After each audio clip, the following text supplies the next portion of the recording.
Hey guys, KP Jax here. Today I need to talk to you briefly. Several friends of mine recently, family members included, have recently been hit with this whole scam of ransomware. And I'm making this at night, that's why I'm dressed like I am.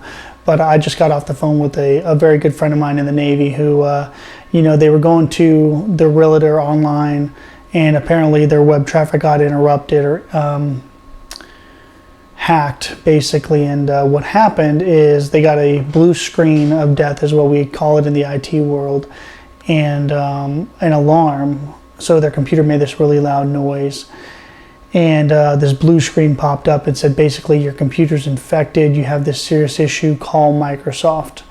So they called the number, and of course they get somebody in some other country who doesn't answer their questions directly, like, do you work for Microsoft? Well, no, they don't.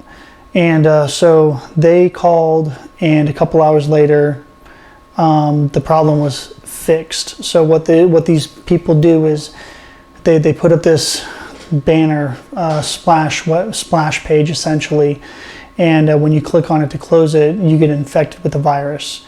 Doesn't matter what it is, any virus. The last one I did ended up being, like a 3 or 4 year old virus that your antivirus should have caught, but it's a keylogger also, so everything you're typing, it's tracking. Today, my friends took for $400.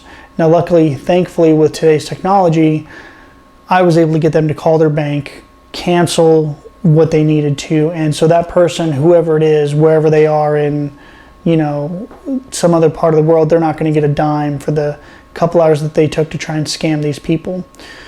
So Microsoft, they will not call you. They will not tell you to call them. They don't care about your computer. There's over 300 million people in the United States alone.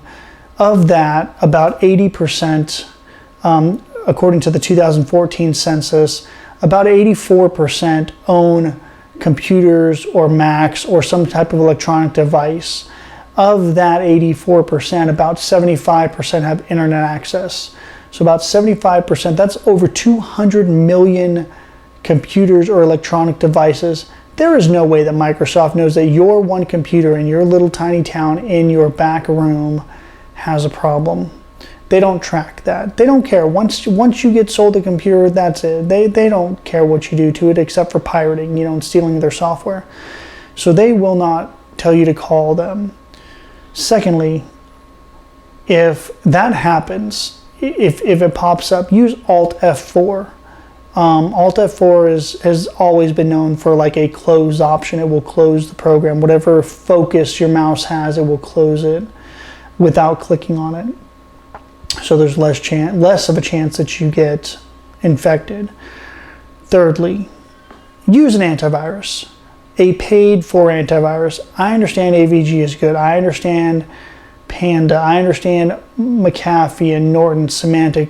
Getting an antivirus, and people don't want to pay money these days. They don't want to pay money for anything. I have people who give me their computers and their laptops to fix, and they end up not paying me. They don't want to pay me, so I have a stack of laptops because customers refuse to pay, and so you're not going to get your device back. Pay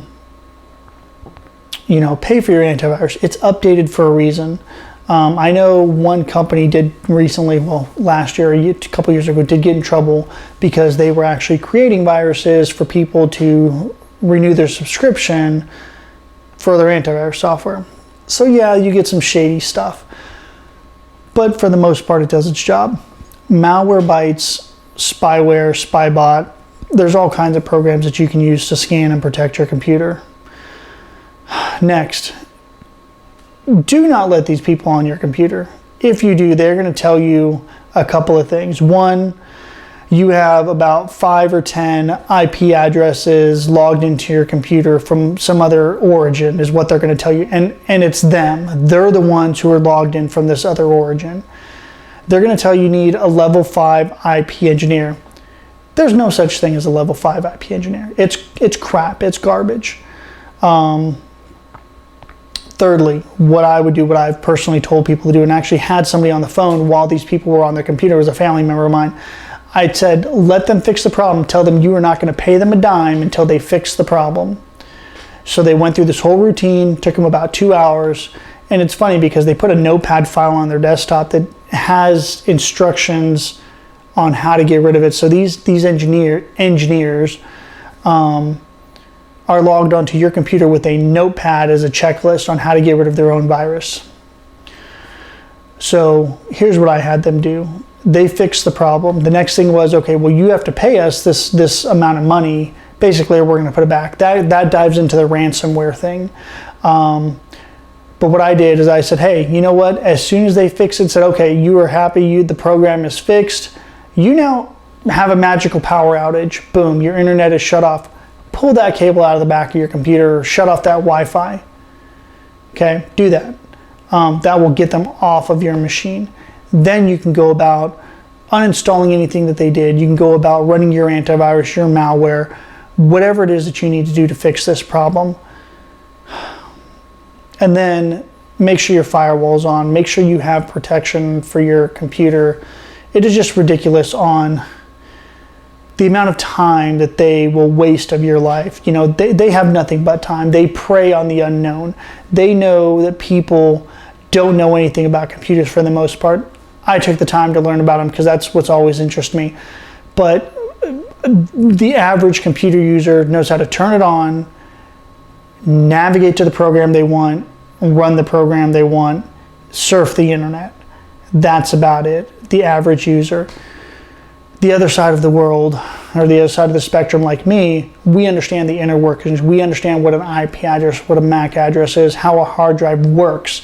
We understand all that stuff. That's why we're gifted with being able to fix computers and do that kind of thing.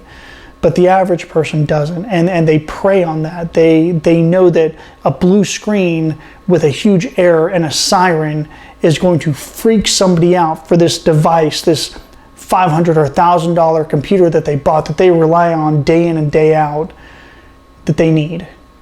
And so that person, unfortunately, like my friend today, forked out $400 for them to fix a program that they meaning the people, the engineer, probably installed on their computer to begin with.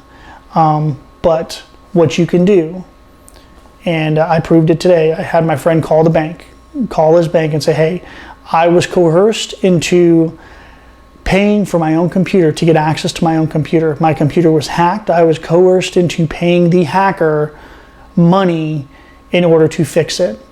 And so, you know, the downside is, yeah, all of your accounts get locked, of course.